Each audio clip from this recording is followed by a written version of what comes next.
Warahmatullahi wabarakatuh. Bismillahirrahmanirrahim. Hamdanillah. Salatan wassalaman ala Sayyidina Muhammadin Ibn Abdillah Rasulillah wa ala sahbihi wa tabi'ih. Amma ba'du. Genealogis silsilah para habaib, para sadah pada Nabi sallallahu alaihi wasallam sebagai keturunan Muhammad Rasulullah sallallahu alaihi wasallam. Di dalam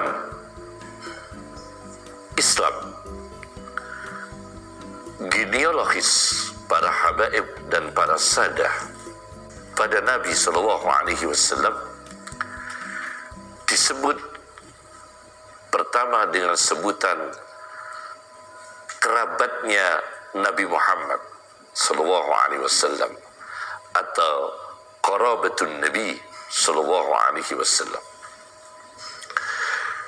Di dalam kitab Al-Mu'jamul Kabir karya At-Tabarani jilid 3 halaman 47 hadis nomor 2641.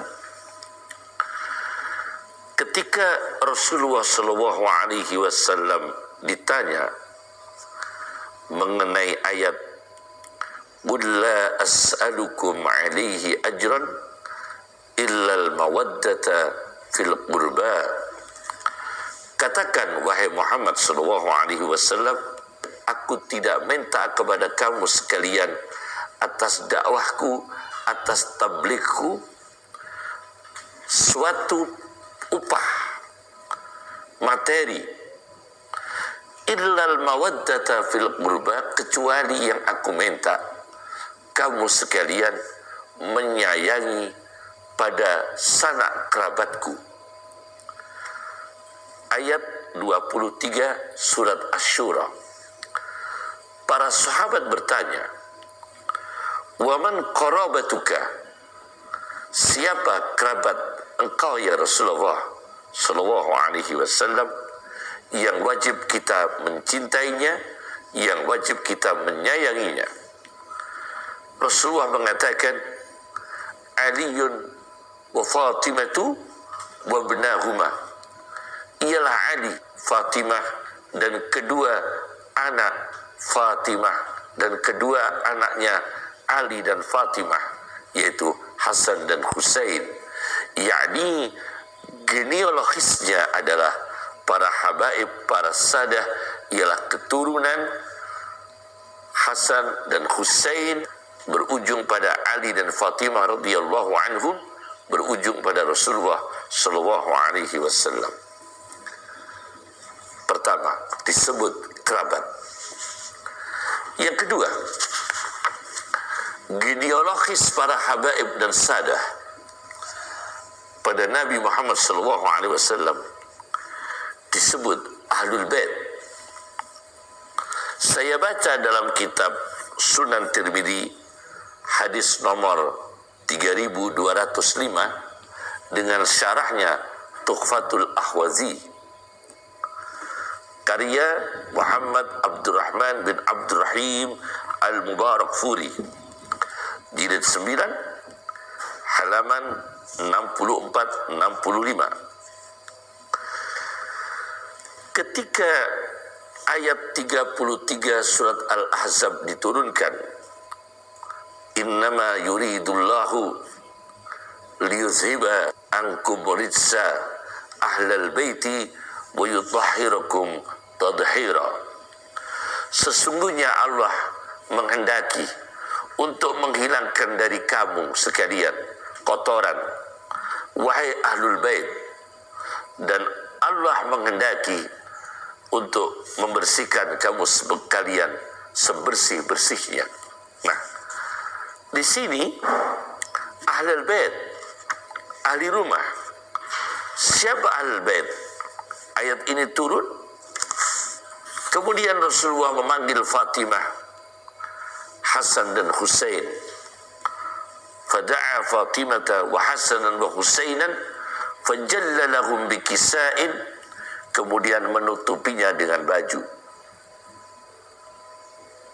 Ketiga-tiganya ini ditutup oleh Nabi dengan baju.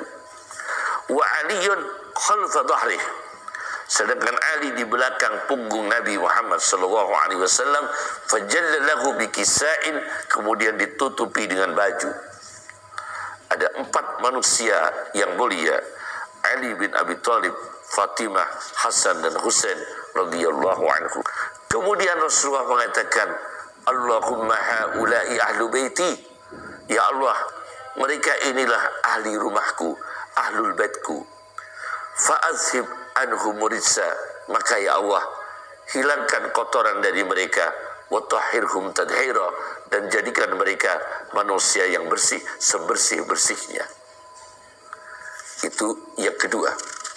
Yang ketiga, genealogis keturunan Nabi sallallahu alaihi wasallam, habaib dan sadah, disebut dalam Al-Quran ialah abna dan nisa, yaitu putra-putri Nabi Muhammad sallallahu alaihi wasallam.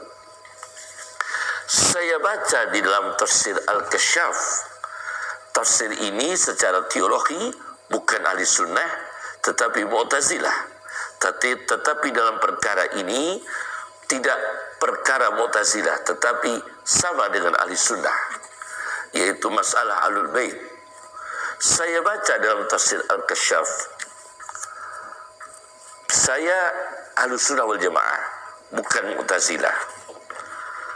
Karya Az-Zamakhsyari di jilid 1 halaman 433-434. Ketika ayat 61 surat Ali Imran turun, yaitu ayat yang mengenai mubahalah, tantangan Nabi mubahalah, tantangan Nabi dengan Nasrani untuk mubahalah, yaitu doa bareng. Kemudian siapa yang mendapatkan laknat? Nah, di sini dijelaskan mubahalah Nabi. Ketika itu Nabi bersama siapa? Disebutkan di dalam tafsir Al-Kasyaf, mendekap Husain, memegang tangannya Hasan, muhtadinan al-Husain, akhidan biyadil Hasan, memegang tangannya Hasan. Wa Fatimah tamshi khalfah, Fatimah berjalan di belakang Nabi sallallahu alaihi wasallam. Wa Aliyun khalfaha, Ali di belakang Fatimah radhiyallahu anhum.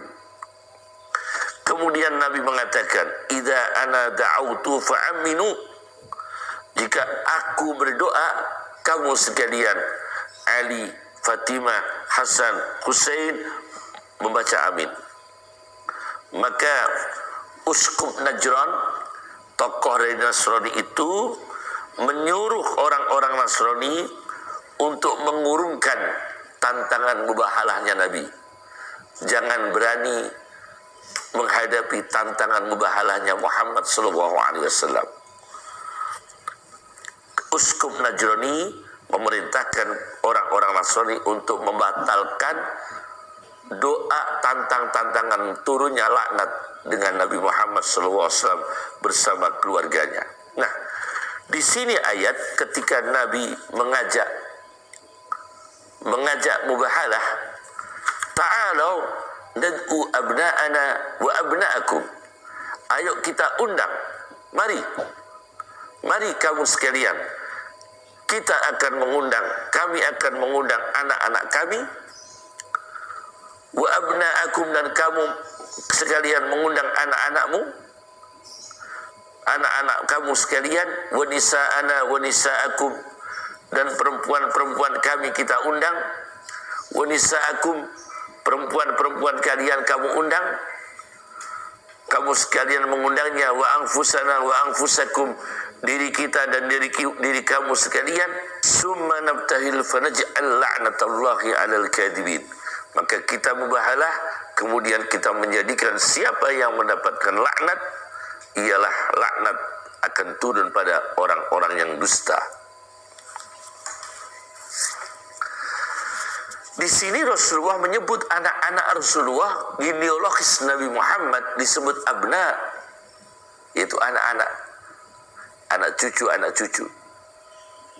Nah, berarti ada 3 istilah paling tidak dalam syariat, yaitu istilah qarabatun Nabi SAW, ahlu baitin Nabi SAW, abna'un Nabi SAW. Dalam hadis yang diriwayatkan oleh Sunan Tirmidzi, hadis nomor 1979 dengan syarahnya Tuhfatul Ahwazi karya Muhammad Abdurrahman bin Abdurrahim Al-Mubarak Furi, jilid 6 halaman 103. Rasulullah SAW bersabda, ta'allamu min ansabikum ma tasiluna bihi arhamakum. Studilah kalian, belajarlah kalian, risetlah kalian dari nasab-nasab kalian, genealogis. Nah, selama ini riset yang luar biasa terjaga keakuratannya adalah risetnya para habaib, risetnya para sadah. Itu punya data-data tercatat, terbukukan sesuai dengan rekomendasi Nabi supaya mempelajari nasab. Mata silu Nabi arhamakum. Dengan studi itu kamu akan menemukan, akan mempelajari dengan apa kamu bisa silaturahmi dengan saudara kalian, dengan kerabat kalian, sesama para habaib, sesama para sadah. Ta'allamu min ansabikum ma tasiluna bihi arhamakum. Jadi kehadiran lembaga Rabithah Alawiyin ini mewakili umat Islam untuk meneliti sebuah riset ilmiah dengan tim yang kredibel dan ahli dalam bidangnya untuk meneliti mana habaib, mana yang bukan habaib, mana sadah, mana yang bukan sadah. Dan riset ini memang direkomendasikan oleh Nabi SAW untuk riset genealogis, yaitu riset silsilah, riset nasab. Lebih-lebih nasabnya Nabi Muhammad SAW. Jadi jangan sembarangan mengatakan habaib di Indonesia ini meragukan. Jangan sembarangan mengatakan habaib di Indonesia ini benar atau tidak, meragukan. Kalau memang diakui oleh Rabithah Alawiyin, Rabithah Alawiyah, dan ma'ruf dengan silsilah yang kuat, dengan data yang kuat, itu kita cukup. Kalau Anda mengatakan itu tidak cukup, silsilah di Indonesia ini sejarahnya bisa bubar. Di Indonesia ini sejarah-sejarah daerah, cerita-cerita wali di daerah, apakah punya data yang ilmiah semua?